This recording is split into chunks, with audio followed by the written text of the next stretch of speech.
Trauma changes you.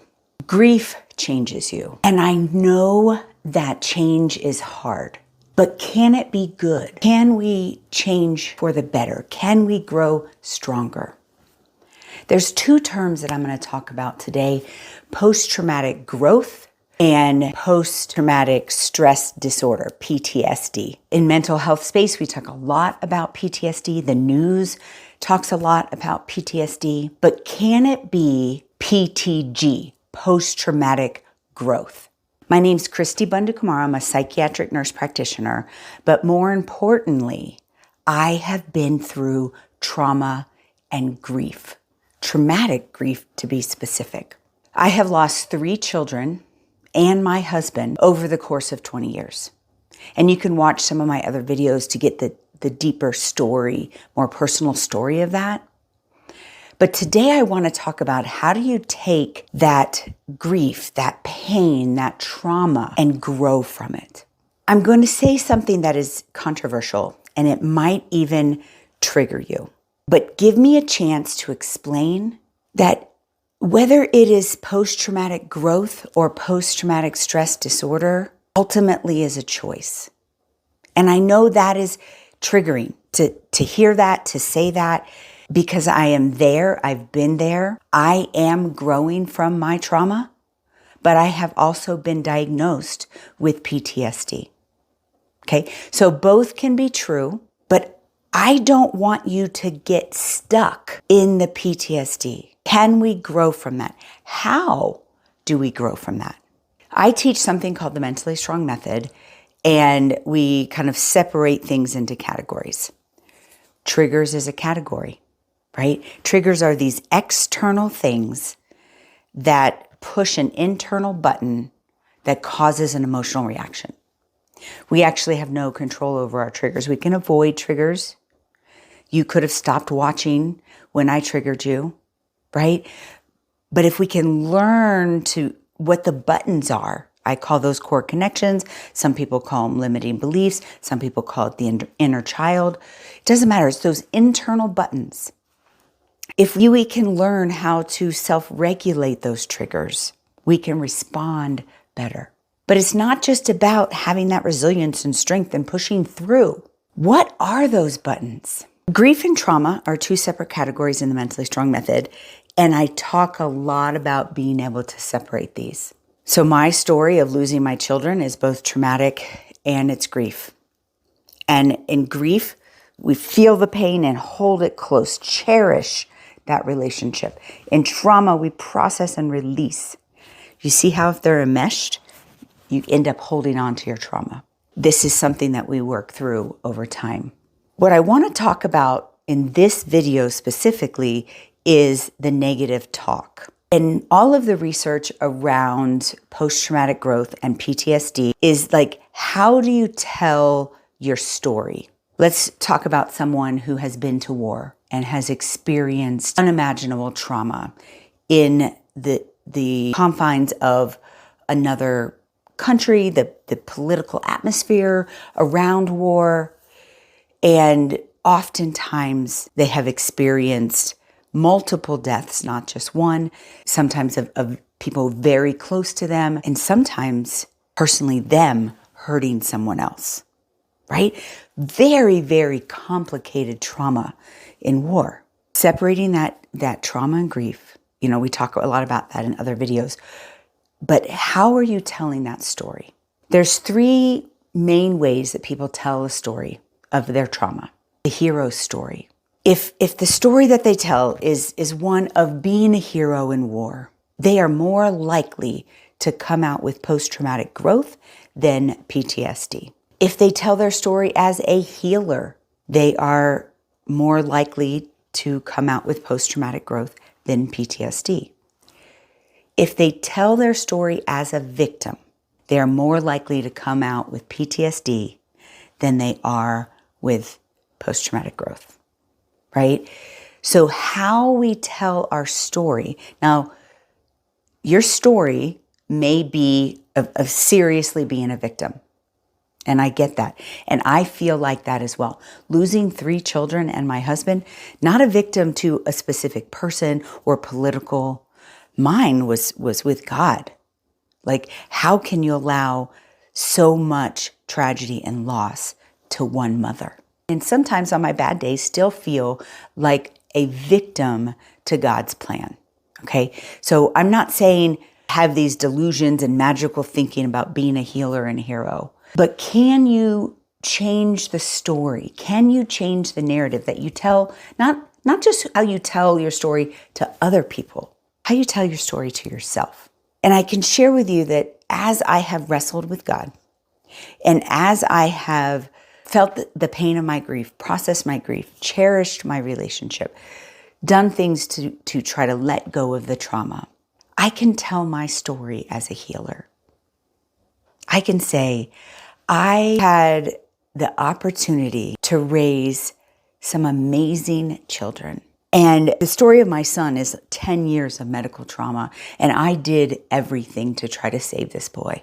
And I grew so much in my knowledge of different things, different alternative medicines. And I have so much more wisdom from the 10 years I fought for my son's life than I ever would have had not raising him. My daughter taught me something different. Her death was literally the most traumatic. She died in her sleep. She was not sick. But what she taught me, her life taught me so much. And I would not take back the time that I had with my children and the things that I learned from my children to not have experienced this kind of traumatic grief. That is a story of a healer. See how it changes the narrative, but mostly for me. So it's not just about how you tell your story to others. It's more important how you're talking to yourself. And if you're constantly talking to yourself as this horrible victim, it will be harder to manifest kind of this post-traumatic growth. I go on when I have something called a grief intensive where people come for a week and we dive deep into this mentally strong method. And there's 10 different categories that we separate things into. Spiritual conflict is one of them, which was big for me in losing my children. Injustices is also a big one in traumatic grief. Addiction. Addiction is its own category because oftentimes it is a coping mechanism that is working for you, but it is what we call a maladaptive coping. So all these things are in different categories because we do different things in order to begin growing from them. So post-traumatic growth is a choice, but it does take some time. Growing means learning and self-improving from those things. I have a few questions, and surprise, the first question is, you say it's my choice, that makes me angry. I am doing my best, and I'm still experiencing flashbacks, dissociative events, pretty severe depression and anxiety. PTSD is a real thing. Trauma changes you. And if you are experiencing PTSD, your brain, everyone has a threshold in which clinical symptoms will manifest. It just means that you have hit that threshold, and let's do some things about it. As a psychiatric nurse practitioner, I would be prescribing you medication at the same time of trying to help you separate your grief from your trauma. We would be working through some things to release that trauma. We would be working through grief and feeling that pain. We would be addressing the different categories. I am not saying that PTSD is by itself as a choice. It is a symptom that you have met a threshold and that you need probably professional intervention and be working around that. But I don't want you to that the story be, I have PTSD, therefore I have no control, right? That's a victim story. You can just switch that a little bit and say, right now I am diagnosed with PTSD, but I am working through and healing. I am going to find growth in this situation. You see the difference there? I'm not saying don't be diagnosed and don't get treatment. I am a little stubborn. if you know my story, if you've seen my documentary, I went into a 45 days of grief thinking this was just grief. And I went and got a brain scan, and the doctor said to me, this is not the brain of someone who is grieving. This is the brain of someone with PTSD. And as soon as I allowed myself to get that diagnosis of PTSD, I began to have actual symptoms. It was almost like I needed to take away the ego to see what was going on the inside. So take that diagnosis as information and learn to grow from it. Can we change the narrative? And it may take 5 years, 10 years. I am 3 years from my daughter's death. And I would say 80% of the time I am functioning in post-traumatic growth. But there's still that 20% where I get depressed, anxious. I get a trigger that causes a flashback.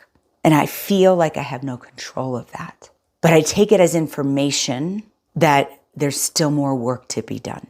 So I hope that helps and answers your question. The next question is, I want to know more about grief being trauma. Woo! We don't talk about it enough. When I began studying grief as a professional, I began looking at all kinds of grief theories on how to process and work through grief. And I have all of these videos about grief theories.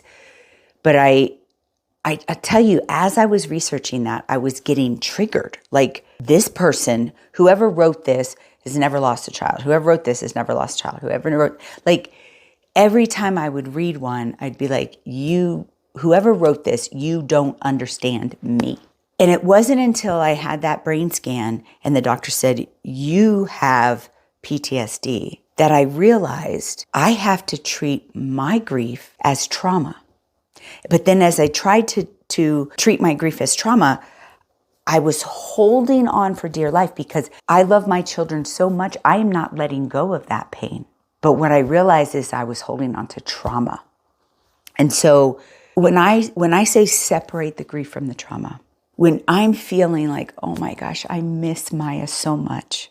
I miss the way she did this. I miss Reggie. Gosh, he would be like this, this is how old he would be. He'd be playing football. He would be doing this. Like, that is grief. And it is good to take time to tell those stories and to even cry in those. But when I start saying things like, I should have done this, I should have done that, start talking about the day that I found my daughter dead, or the day that I called 911 for my son, and all the things, that is trauma. The day that my son had this horrible seizure and broke his femur, that day is trauma. The day that he rode his bike on a BMX track and finished the course, telling that story is grief. Begin to separate those stories and spend time talking about the happy stories. The day that we took Maya to Hawaii and she got to meet Willie Nelson, got to sit in his house. My husband sitting with him in his man cave. Those are grief stories, and it is okay to cry. It is good to cry. I call that controlled grief. Take the time. But when the story over and over again is reliving the trauma, that's when you have to know you have to separate. I hope that helps. Come to the Grief Intensive. That is where we really help you separate that grief and trauma. We process out the trauma and we cherish the pain of the grief. Next question. I feel that trauma is a trending word and that everyone uses trauma even for things like, their mother yelled at them or spanked them when they were a child. Let's talk about that for a second. And I do think that there's two stories here. One, we shouldn't compare trauma, like, my trauma is bigger than your trauma. But also, we shouldn't tell a victim story, right? Remember, this whole thing is about how are you telling your story? That what we might call small t trauma, being a bigger thing than it is. Both are true, right? This is dialectical thinking. Trauma is anything that changes you. So the way that your parents talk to you changed your perception of the world. Now, if you are telling that story as a victim, right, then yes, you are feeding in to even small t trauma. But I say that even big T trauma, let's say that you were physically, sexually abused as a child, that changed you. That changed your perception of the world. Can you tell your story as a survivor, as a healer, as a hero, instead of as a victim? So I think that the result is the same. I am trying to get people to stop telling their story as a victim and tell it as a hero or a healer. And the last question is, can you talk a little bit more about treatment of trauma? So we have professional treatment. I prescribe medication. Sometimes we do ketamine treatments. There is TMS is another treatment. Counselors do things like EMDR, brain spotting. Those specifically are about using eye movements to kind of have an emotional disconnect from the memory, right? Lots of research that is effective in a professional setting. But what I have learned about trauma, because we all have trauma, whether it's these small t traumas or, the things that impact the way we perceive the world, the way we talk to ourselves. Trauma needs to be moved out of the body. And it can be moved out in all sorts of ways, right? If we think about history, before we had, professional type treatments, there were ceremony. People would go through ceremony to, release things that are painful, right? They would maybe scream and yell in ceremony. There would be music, drums, instruments. This is all movement from slight movement. And this, we do a little bit of this in the grief intensive where we have like sound baths and vibration. And this can move things out of the body. Meditation, yoga, even running. If you know someone who is a runner, I am not a runner. If you know someone who is a runner, they will say, running is my therapy, right? It just movement gets things out of the body.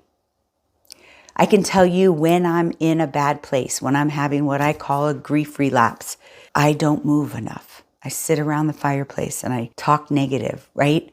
Get up and move, even if it's very, very slowly on a treadmill, even if it's, just picking up things around the house. Movement helps move trauma out of the body. So there's lots of ways that you can do that. If there is a clinical manifestation of the trauma of PTSD, depression, or anxiety, look at those first things that I talked about. Medication treatment, TMS, EMDR. But if you're just talking about, I'm trying to grow in my trauma, and I just want to be a better, stronger, more resilient, post-traumatic growth type person, get out there and move. Try to move this stuff out of the body, because we also know that what doesn't move out of the body can stay in the body and cause actual physical symptoms. Keep going on your journey of mental strength. Watch, if you are experiencing traumatic grief, I have several videos on the grief theories. As I was going through my 45 days, I went through all of the grief theories. You can see how some of them are triggering, but as you're watching them, I want you to think of, let me separate that grief and trauma so that I can process this grief and cherish the relationship and release the trauma.